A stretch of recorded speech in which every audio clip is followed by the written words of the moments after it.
السلام علیکم ورحمۃ اللہ وبرکاتہ بسم اللہ الرحمن الرحیم نحمده ونصلي ونسلم على رسوله الكريم رب اشرح لي صدري ويسر لي أمري واحلل عقدة من لساني يفقه قولي سبحانك لا علم لنا إلا ما علمتنا إنك أنت العليم الحكيم قدرمنو محترمو اوریدونکو ستاسو ورور کفیل احمد حقانی د پروګرام سیرت مصطفی قدم به قدم سره یو ځل بیا ستاسو په درون خدمت کې حاضر دی. قدرمنو محترمو اوریدونکو تیر پروګرام کې موږ د نبی علیه السلام د پیدایش په وخت کې د هغه برکاتو انواراتو او د عجایباتو تذکره کړې وه کوم چې آمینې بیبي او د هغې سره موجودو بعضې بیبیانو په خپلو سترګو باندې لیدلي وو. د دوانو جهانو سردار دنیا ته راغی، د هدایت سرچشمه را زرغونه شوله، راوټوکېده، د هدایت نور راوخته دې لپاره چې د کفر او د شرک تیارې ختمې کړي. کله چې ماشوم پیدا شي زموږ په دین اسلام کې مسنون طریقه دا ده چې په 9مه ورځ باندې د عقیقه وشي او بیا ول نوم کېښودی شي. عبدالمطلب په 9مه ورځ باندې د خپل نوسي عقیقه وکړله، د یو دعوت انتظام یې وکړو، قریش یې راوغوښتل او نوم یې وله محمد کېښوده. دا محمد نوم د قریشو دپاره ډېر عجیبه و، ځکه په قریشو کې د دې نه مخکې چا محمد نوم نو ایښودی. نو قریشو عبدالمطلب ته وویلې چې ای ابوالحارثه، ابوالحارث دا د عبدالمطلب کنیت و، ورته ووی چې ای ابوالحارثه دې نوسي له دې څنګه نوم ایښودی دی؟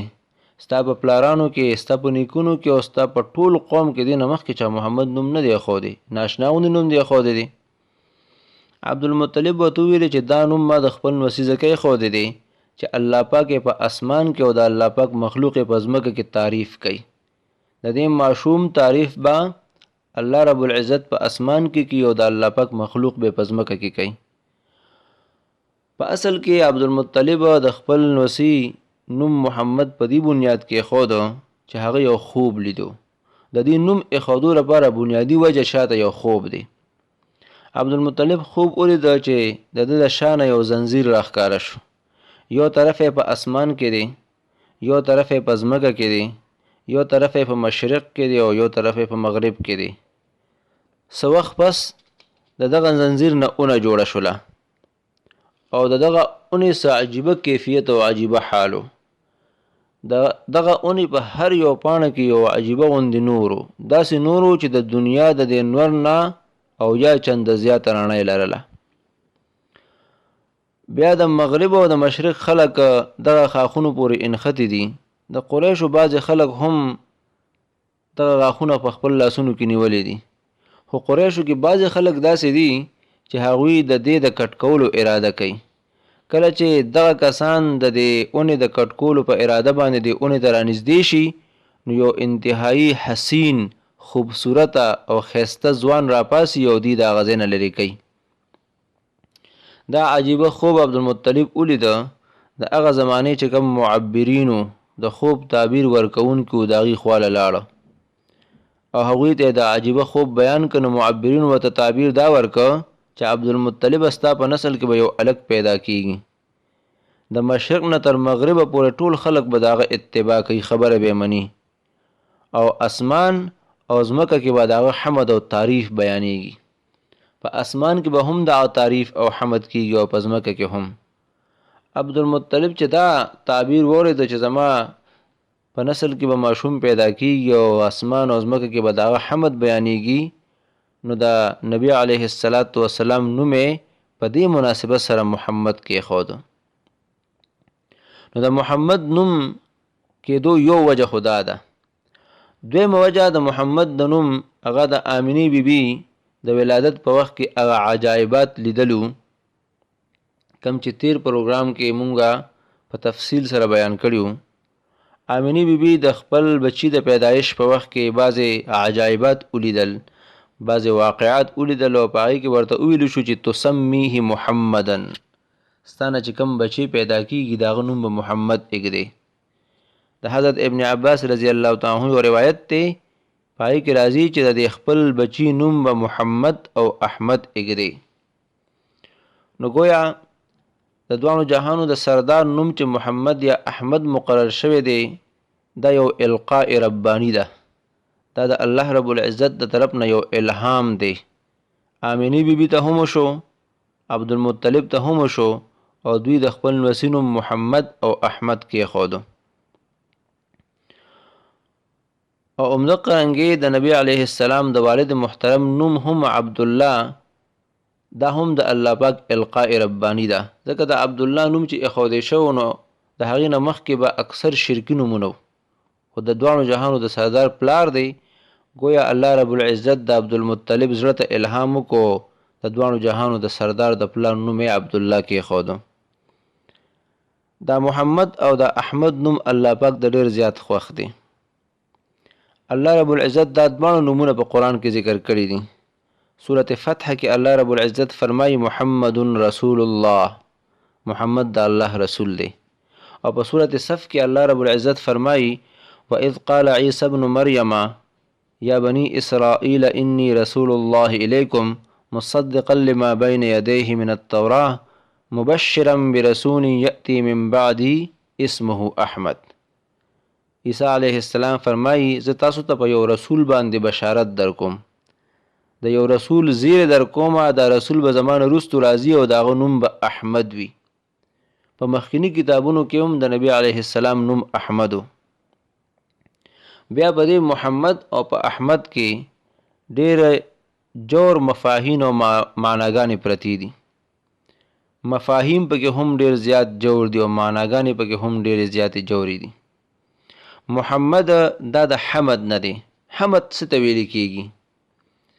حمد دې ته ویل کېږي چې د یو انسان د ښه خصلتونو او د ښه اوصافو او د کمالاتو ته د خپل زړه نه په محبت او په عظمت سره بیان وکړي، دې ته حمد ویل کېږي. د چا تعریف کول، د چا عظمت بیانول، د چا ښه خصلتونه بیانول، خو ډېر په عظمت او په محبت سره. نو محمد د حمد نه اخیستلی شوی دی. بیا محمد دا د باب تفعیل نه د تحمید اسم مفعول صیغه ده. په تحمید کې بیا نورم ډېره زیاته مبالغه ده. او محمد چې صیغه د اسم مفعول شي نو د محمد معنی د ستایل شوی، ډېر زیات ستایل شوی، ډېر زیات تعریف کړی شوی. د نبی علیه السلام نوم محمد ځکه ایښودی شوی دی چې دی په اسمانونو کې هم ستایل کېږي او په ځمکه هم ستایل کېږي. اوس هم ستایل کېږي، مخکې هم ستایل شوی دی او تر قیام قیامت پورې به ان شاء الله العزیز د نبی علیه السلام حمد، تعریف او ثنا بیانېږي. نو د محمد نوم دا د ډېرو زیاتو کمالاتو مجموعه ده. په دې کې ډېر کمالات پراتی دي. او بل نوم د دوانو جهانو د سردار احمد دی. احمد دا د اسم فاعل په معنی باندې دی. د احمد معنی دا حمد بیانون کې، تعریف کون کې. د نبی علیه السلام نه زیات د الله رب العزت حمد بیانون کې، تعریف کون کې څوک کېدی شي. څومره تعریف چې د الله رب العزت نبی علیه السلام کړی دی دومره بل چا نه دی کړی. په کومو الفاظو چې د دوانو جهانو سردار کړی دی هغه الفاظ بل چا سره نشته. او بیا که موږ تاسو نظر وکړو نو الله رب العزت د محمد او د احمد نوم د خپل نوم نه راوښکی دی. فذو العرش محمود وهذا محمد. د عرش خاوند محمود دی او نبی علیه السلام محمد دی. محمود او محمد. بیا الله رب العزت د دې حمد ربط او تعلق د دوانو جهانو سردار سره ډیر زیات تړلی دی. د قیامت په ورځ باندې به الله رب العزت د دوانو جهانو سردار ته مقام محمود ورکوي. موږ د اذان نه وروستو د نبی علیه السلام دپاره د مقام محمود سوال کوو. او د قیامت په ورځ به د دوانو جهانو سردار په لاس کې لواء حمد ورکول کیږي. لواء الحمد، د حمد جنډه. او دا به هغه جنډۍ چې اولین او آخرین ټول به د میدان حشر په موقع باندې د حشر په میدان کې د دې لاندې راجمع کیږي. بیا په دې محمد نوم کې علما کرامو یو بلم ډیره عجیبه نکته ذکر کړې ده. محمد د حمد نه دی. حمد همیشه د کار په اخر کې کیږي. مونږ د الله پاک تعریف دا د یو کار په اخر کې همیشه د پاره کوو. مونږ تاسو خوراک وکړو نو د خوراک په اخره کې وایو الحمدلله الذي اطعمنا وسقانا وجعلنا من المسلمين. که یو انسان د حاجت نه فارغ شي الحمدلله الذي اذهب عني الاذى وعافاني. قرآن پاک کې الله پاک فرمایي واخر دعواهم ان الحمد لله رب العالمین. بل آیات کې الله رب العزت فرمایي کلوا من رزق ربکم واشکروا له. د دې آیاتونو مبارکونه دا خبره معلومیږي چې د الله پاک حمد د یو کار په اختتام کې کیږي. نو الله پاک د خپل حبیب نوم احمد او محمد ډیره پاره کې خودو چې د انبیاء علیهم السلام یو سلسله الله رب العزت شروع کړې ده.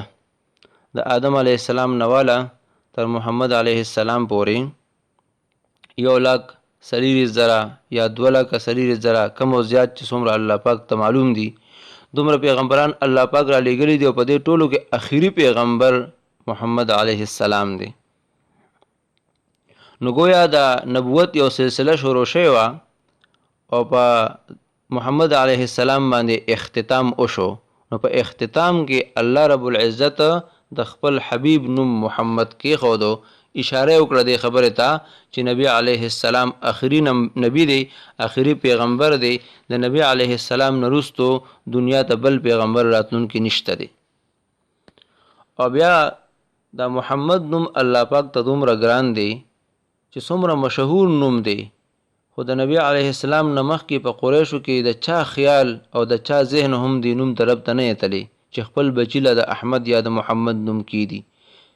دا نوم الله رب العزت خپل حبیب د پاره خپل محبوب د پاره سنبال کړو. البته چې کله د نبی علیه السلام ظهور کېده نو په دغه دوران کې بعضو خلکو د خپل بچو د پاره احمد او محمد نوم اخود دي. خدا هم د الله رب العزت شان دی چې په دغه کسانو کې یو کس هم د نبوت دعوه نه ده کړې. نو دا محمد د دوانو جهانو د سردار نومو. کنیت د دوانو جهانو د سردار هغه ابو القاسم دی. مشهور کنیت ابو القاسم دی.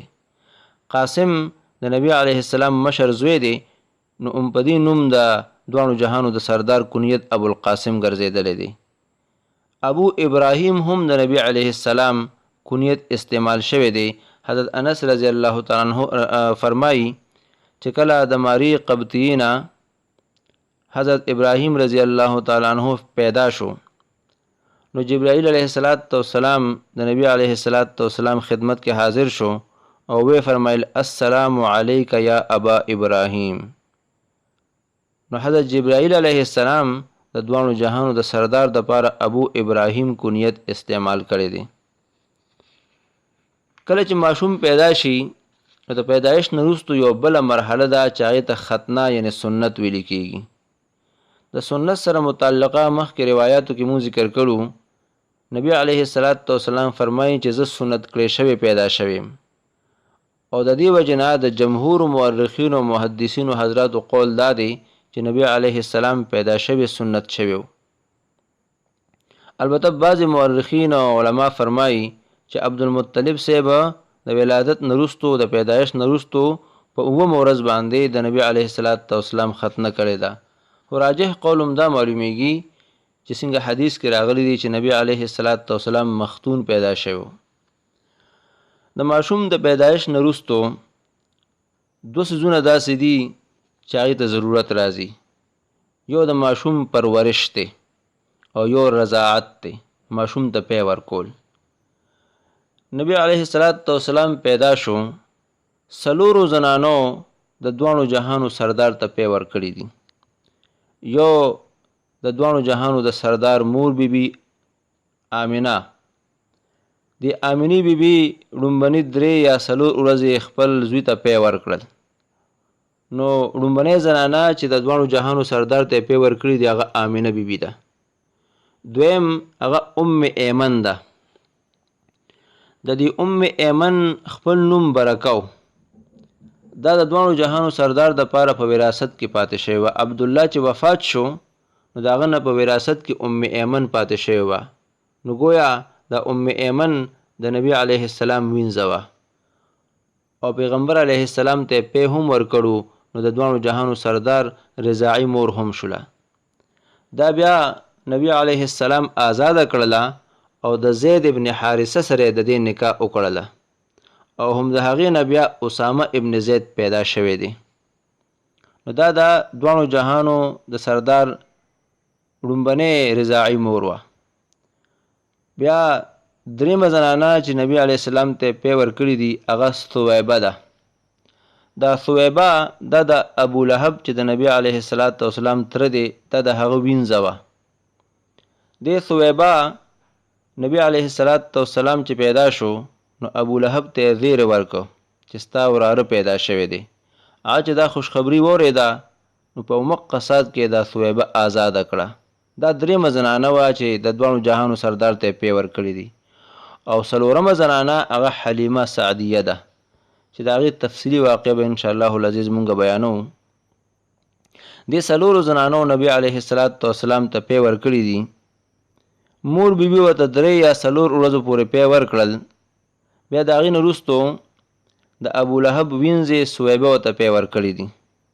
ثویبه ابو لهب د دې وجې نه آزاده کړه چې د وراره د پیدایش زیر یې ورته ورکړی.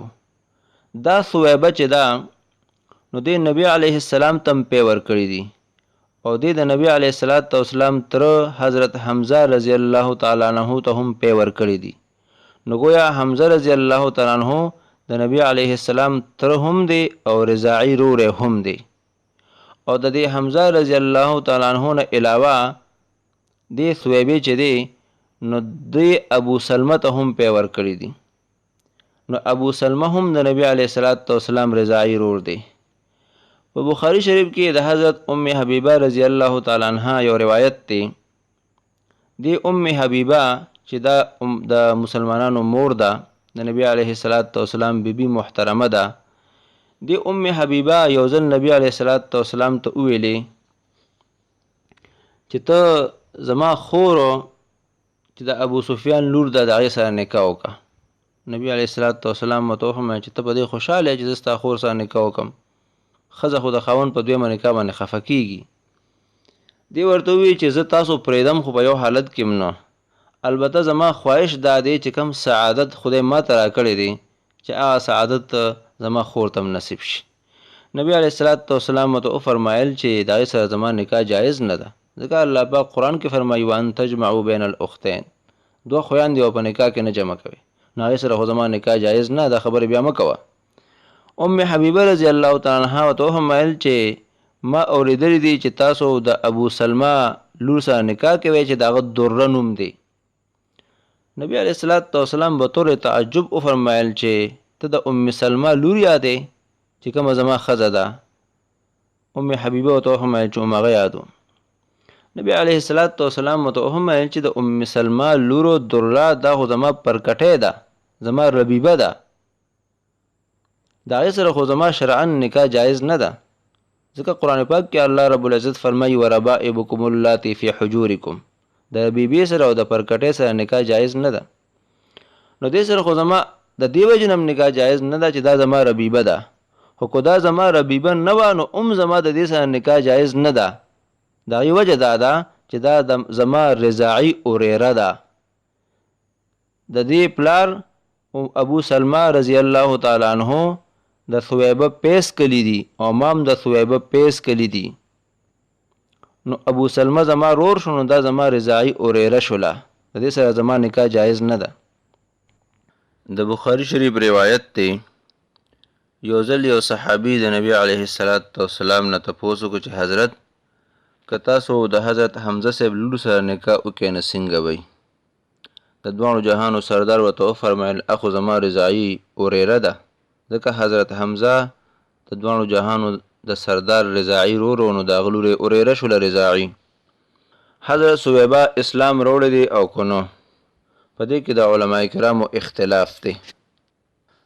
بعضې فرمایي چې ایمان یې نه دی راوړی، په محدثینو کې یو محدث دی حافظ ابو منده، دوی فرمایي چې حضرت ثویبه ایمان راوړی دی او هغوی د حضرت ثویبه په صحابیاتو کې شمار کړی ده. نبی علیه السلام به د حضرت ثویبه ډیر زیات اکرام او اعزاز کو، ډیر احترام به کو، ځکه چې رضاعي مور یې ده. کله چې د نبی علیه السلام نکاح د حضرت خدیجه رضی الله تعالی عنها سره وشوله، نو د ثویبه بیبي به کله کله د نبی علیه السلام خواته راتلله، نبی علیه السلام به اعزاز او اکرام کو. نبی علیه السلام چې مدینه منورې ته هجرت وکړو، نو د حضرت ثویبه په مکه مکرمه کې پاتې شوله. د هغه ځای نه به ورته نبی علیه السلام مختلف هدیې رالیږلې. مکه مکرمه چې کله فتح شوله، نبی علیه السلام مکې مکرمې ته تشریف راوړو، نو د حضرت ثویبه او د هغه د زوی د مسروح باره کې تپوس وکړو چې هغې جمدي دی او که نه.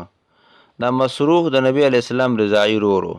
5 رضاعي وروڼه د نبی علیه السلام، یو مسروح، یو عبدالله ابن حارث، یو حضرت حمزه، یو حضرت ابو سلمه او یو حضرت اسامه رضی الله تعالی عنهم.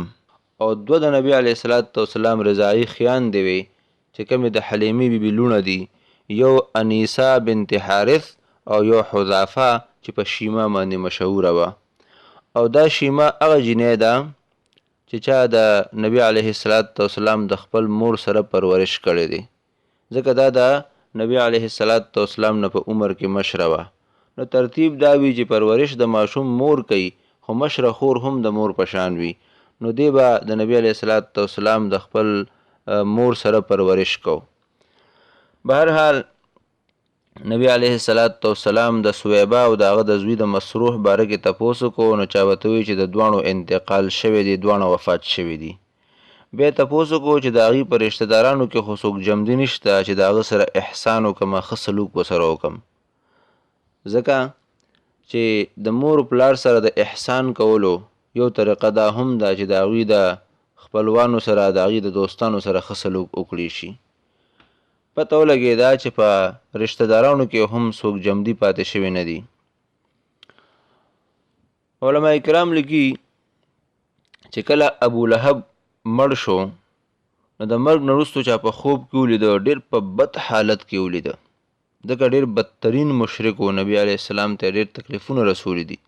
نو چا ډېر په بد حالت کې ولیده، چا چې خوب لیده هغه ورته ووایي ستا څه حال دی؟ ابو لهب ورته وویل چې ستا نه جدا شویم ښه ورځ مې نه ده لیدلې، ډېر په بد حالت کې یم. البته صرف دومره ده چې کله ثویبه ما ته د نبی علیه السلام او د خپل وراره د پیدا کېدو خوشخبري راکړه، نو هغه ما ازاده کړه، او د ازادولو په وخت کې ورته ما په ګوته اشاره وکړه. په کومه ګوته چې مې ورته اشاره کړې ده، د هغه ګوتې د سر په مقدار ما ته اوبه ملاویږي. یو روایت کې راځي چې حضرت عباس رضی الله تعالی عنہ ابو لهب په خوب کې ولیده، ډېر په بدترین حالت کې و. د ورته وی څنګه؟ هغه ورته وی ډېر زیات تکلیف دی راته، ستا نه جدا کېدو نه وروستو ما د راحت احساس نه دی کړی، ما ته راحت نه دی میلو شوی. البته د هر پیر په ورځ باندې زما نه عذاب لږ غوندې سپکېږي. د سوچ خبره ده چې دومره بدترین کافر چې هغه د نبی علیه السلام صرف دومره تعظیم کړی دی چې د پیدایش په وخت کې د هغه د پیدا کېدو په خوشحالۍ کې خپله وینځه ازاده کړې ده، الله رب العزت د نبی علیه السلام د دومره تعظیم د وجې نه د هغه نه عذاب سپکوي. نو یو مؤمن مسلمان چې د نبی علیه السلام تعظیم کوي او د نبی علیه السلام اتباع کوي، د هغوی د سنتو مطابق زندگی تیروي، هغه ته به الله رب العزت څه ورکوي، د هغه به الله رب العزت څومره اکرام کوي او څومره اعزاز کوي. نو نبی علیه السلام چې پیدا شو، د دغه وخت کې صرف دومره تعظیم کړی دی چې هغه وینځې ازاده کړې ده حضرت ثویبه، چې هغې ورته بشارت ورکړو او زیری ورکړو. د حضرت ثویبه نه وروستو د دواړو جهانو سردار د حلیمې سعدیې رضی الله تعالی عنها پیس کړي دي. په عربو کې دا یو دستور او دا یو طریقې کار و چې هغې به ماشوم د پیو څکلو دپاره بانډو ته لیږه. په خپله علاقه کې به په ماشوم باندې پی نه څکل، بانډو ته به یې لیږه، او په دې کې د عربو څه خاص مقاصد یو مقصد د عربو په دې کې دا و چې په هغه زمانه کې د فصاحت او د بلاغت ډیره زیاته غلبه وه خالص عربی ته باغی ډیر زیات اعتبار ورکو او هغه به کوشش دا کو چې د ماشوم ژبه خالص عربي وي پای کې فصاحت هم ډیر زیاتی او پای کې بلاغت هم ډیر زیاتی نو د دې مقصد د حصول لپاره به هغوی خپل ماشومان بانډو ته لیږل او د هغې وجه دا ده چې هر یوه ژبه هغه په بانډو کې محفوظ وي او کله چې د بانډو دغه خلک خاریې ته راشي نو خاریې کې بیا د ژبې نه داسې اچار غوندې جوړ شي د خاریې خلک چې کومه ژبه وایي نو په هغې کې د هغې هغه خپله مورنۍ ژبه هم وي او نورې ژبې پکې هم هغې راګډې کړي لکه مونږ به د خپل پښتني سیمې په دې علاقو باندې نظر وکړو چې کوم خلک په بانډو کې اوسېږي نو د هغې پښتو خالص وي که هغه د هرې علاقې پښتو ده که د لکي پښتو ده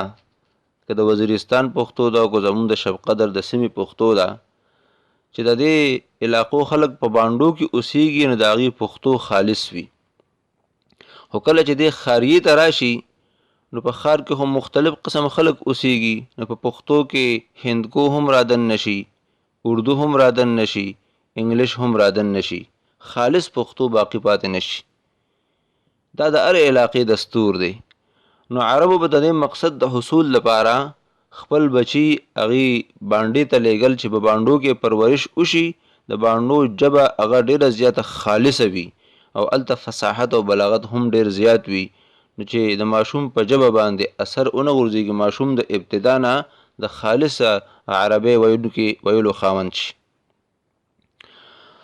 د نبی علیه السلام په زمانه کې چې کومه عربي وه هغه عربي اوس په دې زمانه کې د عربو پاتې نه ده د عربو د ژبې نه مکس اچار جوړ شوی دی په عربي ژبه کې ګاپ نشته عربو پکې ګاپ هم را داخل کړی دی ډال پکې نشته دی پکې ډال هم را داخل کړی دی زه یو ځل د مسجد نبوي نه راووتم پلین کوچ ولاړ و هغې وي ګبه ګبه ګبه ما دا ګبه به یو ځای وي په دویمه ورځ بیا راووتم پلین کوچ والا چغې والی ګبه ګبه ما چا نه تپوس وکړه دا ګبه څه ته ویلې کېږي دا کوم ځای دی وي دا مسجد قبا یادی مسجد قبا کې چې 2 رکعاتو کې الله پاک د عمرې ثواب درکوي نو عربو په خپل ژبه کې ډېر تغییر راوستی دی خالص عربي اوس د عربو پاتې نه ده بلکې په عربو کې صرف علما هغوی د قرآن او د حدیث په عربی باندې پوهېږي او چې کوم عوام دي نو هغه زمانې والا عربی باندې هغوی پوهېږي هم نه که ته ورسره د قرآن او د حدیث عربي وې په هغې باندې نه پوهېږي نو د دې مقصد د حصول لپاره به عربو خپل ماشومان هغه بانډو ته لیږل چې په بانډو کې ژبه خالص وي چې د دې ژبه خالص پاتې شي او دویمه وجه دا وه چې د بانډو آب و هوا ډېره زیاته صفا وي او د خاریو آب و هوا هغه ډېره زیاته ګنده وي نو دوی به خپل ماشومان په ابتدا کې بانډو ته ولیږل چې په ښایسته ښکلې آب و هوا کې د دې تربیت وشي ځکه په بانډو کې شنه شنه بوټي وي او باغونه وي ښکلې ښکلې ګلونه وي خوشبویۍ وي په داسې ځای کې چې د یو ماشوم تربیت وشي او ماشوم زندگی تیره کړي نو د هغه په صحت باندې ډېر ښکلی اثر غورځېږي او بیا خصوصا په دې دور کې د خاریو آب و هوا خو ډېره زیاته ګنده ده نو د دې مقصد د حصول لپاره به عربو خپل ماشومان د تربیت او د پرورش دپاره بانډو ته لیږل حضرت ابوبکر صدیق رضی الله تعالی عنه یو ځل د نبي علیه السلام نه تپوس وکړو چې د الله رسوله ستاسو په ژبه کې فصاحت ډېر زیات دی ستاسو ته الله رب العزت ډېره فصیحه ژبه درکړې ده نو نبی علیه السلام ورته وفرمیل چې یو خو زه قریش یم قریشو ته الله پاک د فصاحت اعلی ملکه ورکړې ده او دویم ما په بنو سعد کې پیس کړي دي د حلیمې سعدیې تعلق د بنو سعد سره نو ما په بنو سعد کې پیس کړي دي د دې وجې نه زما په ژبه کې فصاحت او بلاغت ډېر زیات دی د دې مقصد د حصول لپاره به هر کال د بنو سعد زنانه راتلې او ماشومان به ځان سره بوتلل هغې ته به مخصوص کلونو پورې پی ورکول او د هغې به اجرت اخسته په دغه کال باندې حضرت حلیمه بیبي فرمایي چې زه هم د بنو سعد د زنانو سره مکې مکرمې ته رالم چې یو ماشوم والمه د هغه پرورش وکم، هغه ته پی ورکم، نه ماته به څه فایده حاصله شي. نو زوما او د بنو سعد نورې ښځې وې، مونږ د پی سکونکو ماشومانو په تالاش کې مکې مکرمې ته رالو. ما سره زما خاون هم و، د دوی د خاون نوم دی حارث بن عبدالعزه. خاوند هم را سره او یو ورکوټې ماشوم پی سکونکي ماشوم هم را سره. د سورلۍ دپاره ما سره یو ډېره زیاته نری او بیکاره خره وه او یو اوښه وه، او د هغه اوښې دا حال و چې په هغې کې یو قطره پی هم نو. او زمونږ دا حال و چې د ډېرې زیاتې اولګې د وجې نه مونږ ته ټوله شپه خوب نه راته. چونکې زه به اوږې ومه، ما به خوراک نه کو، زما په بدن کې به پی نو، نو د هغه پی نه کېدو د وجې نه به زما ماشوم ټوله شپه ژړل. دا زمونږ حالت و. مونږ ته به دومره خوراک نه میلاوېده چې د هغې د وجې نه مونږ د شپې خوب وکړو. اوږې به هم و، تګې به هم و، ماشوم به مې ډېر زیات ناقلار و. کله چې مونږ لاړو مکې مکرمې ته د ماشومانو په تالاش کې، نو نبی علیه السلام یتیم و. زنانه به راتلې، نبی علیه السلام به وکته، پته به ورته ولګېده چې دا یتیم دی، نو د هغه د اخیستو نه به انکار وکړو. چې یتیم دی، د ده پلار نشته، نو د ده مونږ ته صحیح اجرت نه میلاویږي، ډېر اجرت نه میلاویږي، حق الخدمت راته پوره نه میلاویږي، ځکه د یتیم به څه اجرت وي. نو ټولو زنانو د نبی علیه السلام د پرورش نه انکار وکړو چې یتیم بچی دی، د ده به مونږ ته څومره پیسې میلو شي، خو چاته پته نه وه چې دا کم ذات دی او کم شخصیت دی او په ده کې کم انوارات دی او کم برکات دی. د ده د تربیت او د پرورش کمه اجرت او کمه صله الله رب العزت حلیمې بیبي ته ورکړله، د هغې پته صرف حلیمې بیبي ته لګي. نو ټولو زنانو د حضرت محمد صلی الله علیه وسلم د پرورش نه انکار وکړو. بل طرف ته حلیمه بیبي هغه به چې کم ماشوم له ورله او د ماشوم مور او پلار به ورته وکتل چې د دې په بدن کې پی نشته او ورسره یو ماشوم هم دی، نه دا به خپل ماشوم له پی ورکړي او که زمونږ ماشوم له به پی ورکړي.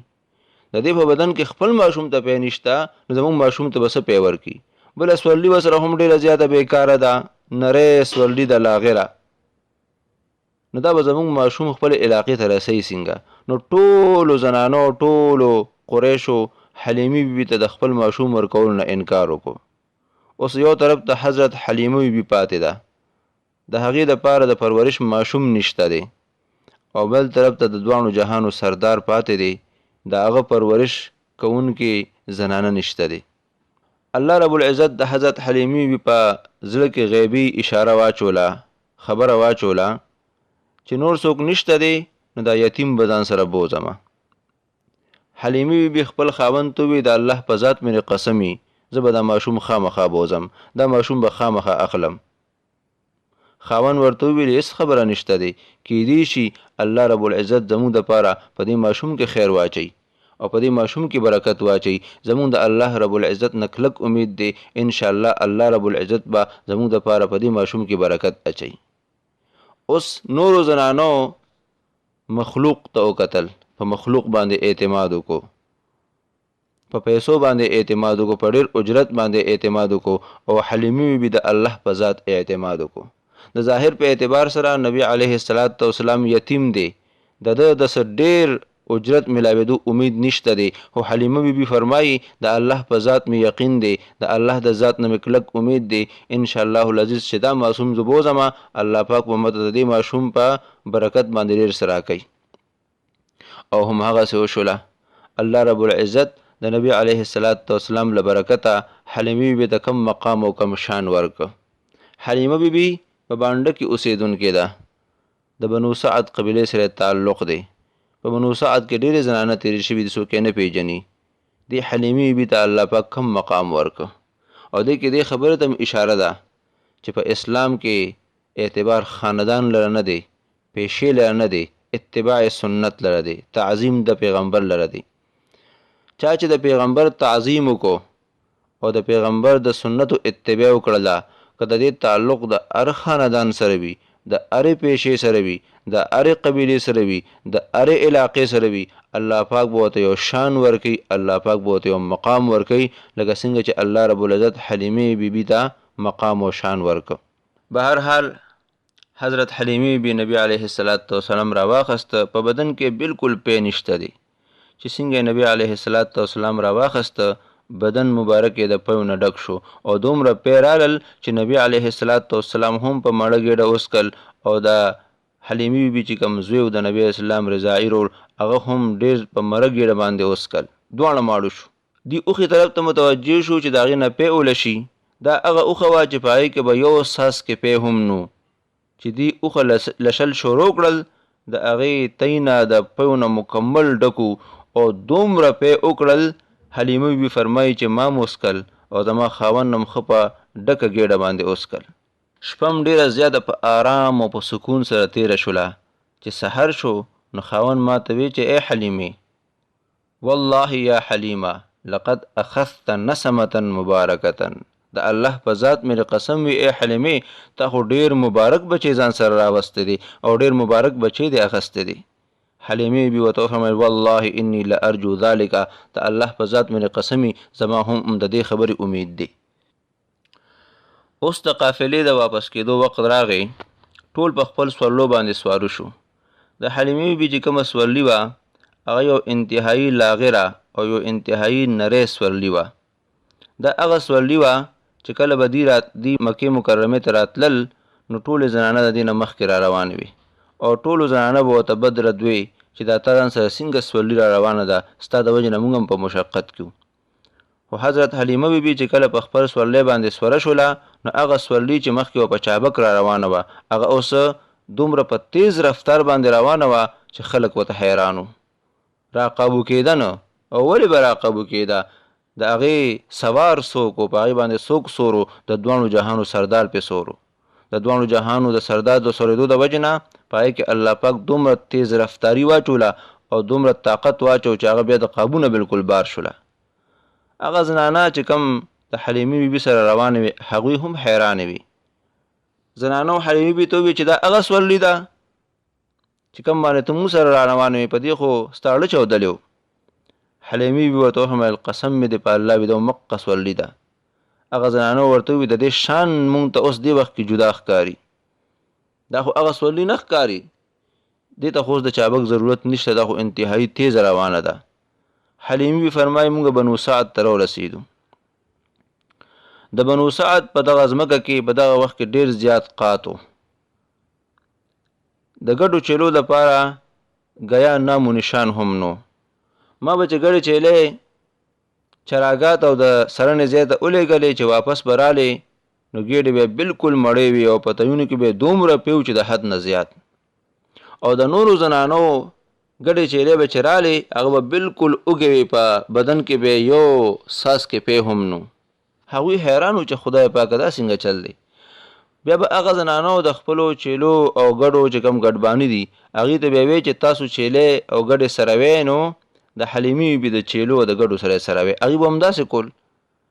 اوس د الله جل شانه قدرت دی کار نه په چیلو کې دی نه په حلیمې بیبي کې دی دا د نبي علیه السلام برکت دی.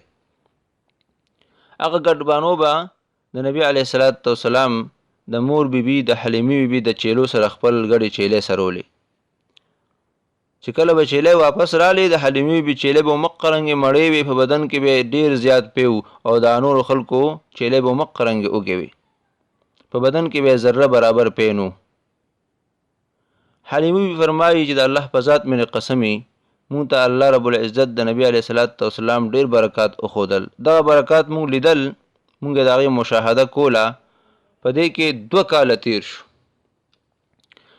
2 کاله پس د ماشوم پی کټ کېږي نو ما نبی علیه السلام د پیو نه کټ که. د حضرت ابن عباس رضی الله تعالی عنہ روایت دی حلیمه سعدیه رضی الله تعالی عنها فرمایي چې کله ما نبی علیه السلام د پیو نه پرې که نو اوله خبره چې نبی علیه السلام کړې ده هغه دا ده الله اکبر کبیره والحمد لله حمدا کثیرا وسبحان الله بکرة واصیلا. لومبنۍ خبره حلیمې سعدی رضی الله تعالی عنها او فرمایل چې لومبنۍ خبره نبی علیه الصلاۃ والسلام دا وکړه الله اکبر کبیره والحمد لله حمدا کثیرا وسبحان الله بکرة واصیلا. او بیا په دې ماشومانو کې د نبی اسلام عجیبه شان او روایتو کې راځي چې نبی علیه الصلاۃ والسلام به حلیمي بیبي په زانګو کې واچو نو فرشتو به له حرکت ورکو، فرشتو به زانګو. دا د نبی علیه الصلاۃ والسلام شان دی، د نبی علیه الصلاۃ والسلام مقام دی. بهرحال 2 کال پورې حلیمي بیبي نبی علیه الصلاۃ والسلام ته پی ورکړل. 2 کال پس حلیمي بیبي نبی علیه السلام مکې مکرمه ته راوسته چې آمینی بیبي ته خپل امانت حواله کړي. خو چونکې حلیمي بیبي د نبی علیه السلام ډیر زیات برکات لیدلی وو نو آمینی بیبي ته درخواست وکړو چې دا یو څو ورځو له ما سره پرېږده. په دغه ورځو کې په مکه مکرمه کې وبا شروع وه. نو یو طرف ته په مکه مکرمه کې وبا وه او بل طرف ته د حلیمي بیبي ډیر زیات اصرار و. حضرت آمینی بیبي و د غاړه کېښوده او دوباره نبی علیه الصلاۃ والسلام د حضرت حلیمي بیبي سره بنو سعد ته ولېږه. حلیمه بیبي بنو سعد ته راله چې یو څو میاشتې تېرې شولې. د دې نه وروستو بیا د شق صدر واقعه هغه راپېښه شوې ده. خو زموږ سره د پروګرام ټیم اختتام ته رسېدلی دی. انشاءالله العزیز په راتلونکي پروګرام کې به د شق صدر واقعه بیانو. خپل رور کفیل احمد حقانی ته ورکړئ اجازت. السلام علیکم ورحمة الله وبرکاته.